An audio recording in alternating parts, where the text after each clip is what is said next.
Spiritual practice is about healing oneself and others. That's a big undertaking. Right? Yeah. It's a real journey across the great waters. See?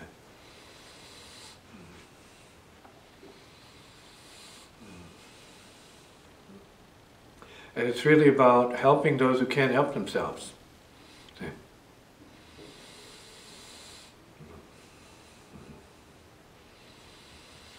And so people need leadership. See? They need real practitioners. See, those who are established in the current of the spiritual, see, intelligence, wisdom, that is selfless, not self-indulgent. See, not manipulative, deceptive, and crazy. See, but selfless. See, back to kindness, remembering the goodness of your grandmother and your grandparents. See, the goodness, right? When they offer you something. See. And you take, and you appreciate it, you're made happy for the moment. And let's say that's the positive side of family.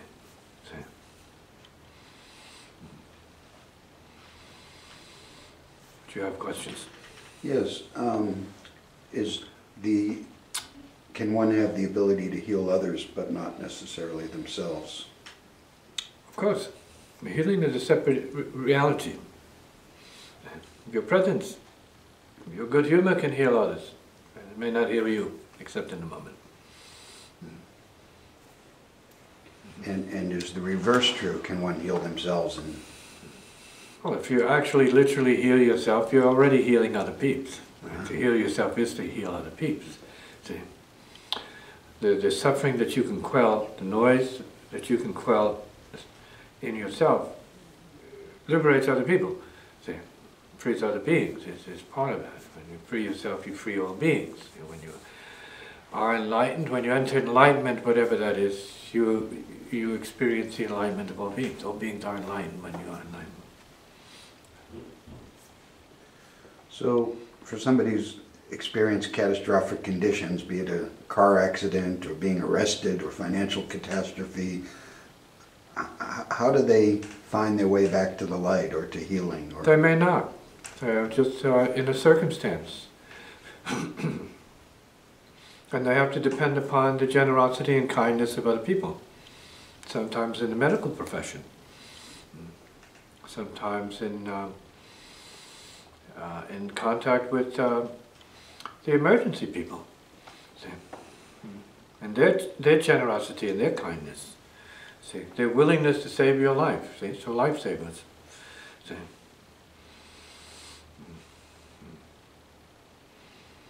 First responders. See? To any kind of, let's say, dilemma or catastrophe or mishap. See? And we can be first responders. There's a spiritual first responder. See?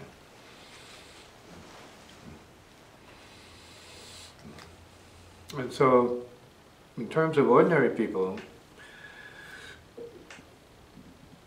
there's no politics involved in doing what's necessary in any given situation. Being there.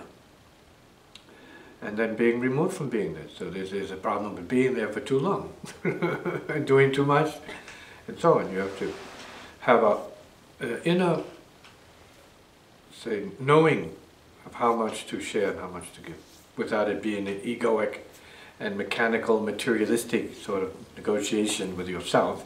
No, all of this is taken care of from the heart in a snap. You know, you give and you move. Keep moving. So the spiritual means grace, being gracious, being kind. Not just to a few, but to anybody, everybody, as needed.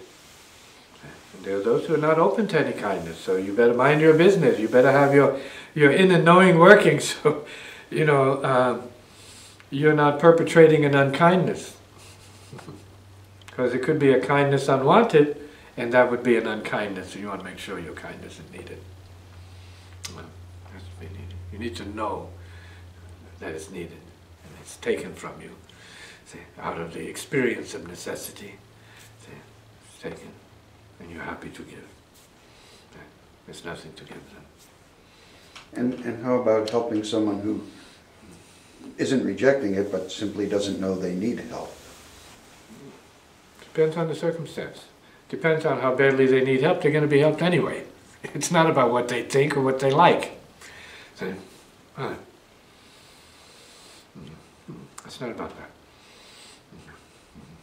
If you're talking about a psychiatrically deranged person who doesn't want any help, well, they find ways to make sure that that person meets its needs, which is to be subdued, say, restrained, and brought into a more, let's say, healthy condition, a sane condition, and then released accordingly, as needed, or kept accordingly as needed, depending on the individual. And you, what do you think of the notion of, obviously there are first responders, they keep your body alive, let's say, but then is there a need for a second responder who's going to help you heal and come back to your... That may be the case. That's the way society is set up anyway. That's usually in the form of friends and family, and then therapies, depending on what your injuries, what your suffering is, what your condition is.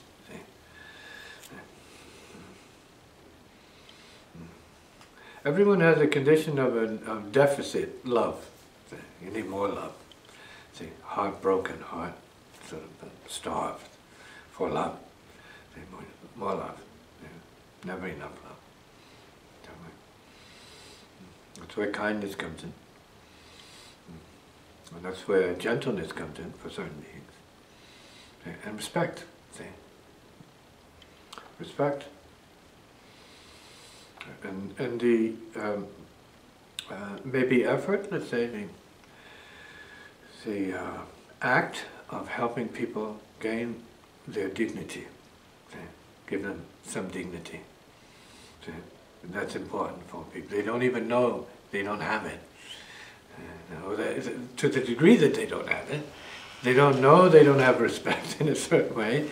And so it's up to respecting, dignified people to offer that to others so that they can come up out of their darkness, their need, their desperation, their hurt, their pain, their anguish, their torment, their suffering, their fate, their karma. And do you view these kinds of, let's say, calamities as being tragic? They are opportunities. They are tragic, no doubt, but they're opportunities. They're opportunities for selfless service, courage, heroism, and sympathy, caring, and reaching out to save and help others. So, all actions of a good heart. You feel great when you do it. You feel great when you're part of that. Your heart is at its best when it's feeling that need and serving that need at the same time. Goodness. So I've heard people say, not particularly spiritual people, but say an illness or an accident was ultimately the best thing that ever happened. Yeah, shock is. Shock is very good medicine. It's a wake-up call. Yeah. Being jarred out of your, let's say, complacency, your numbness, see? Your carelessness. See? Right, so these shocks, if you're fortunate enough to have one, can get you motivated to pay more attention, see, to the spiritual, the inner, see, the clear, see, sympathetic, the kind, see, goodness. So are there people who find peace in extreme conditions more so than in... Absolutely. Absolutely. Absolutely. Peace is a constant. It's always present. It's not an effect, it's not a cause, it is a reality. It's kind of like a frequency you tune into.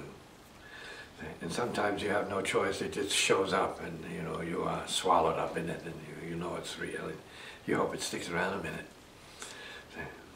It's like love, the wave of love, a love wave is similar. A wave of inspiration could be similar.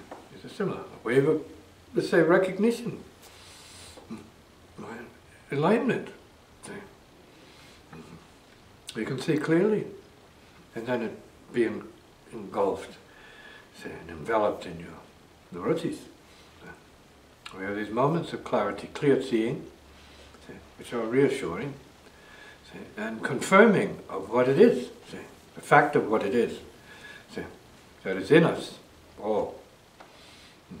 Maybe not as easily accessible, maybe not so easy to realize, but it is what it is. If you look for it, you'll find it there, because it is there and everywhere.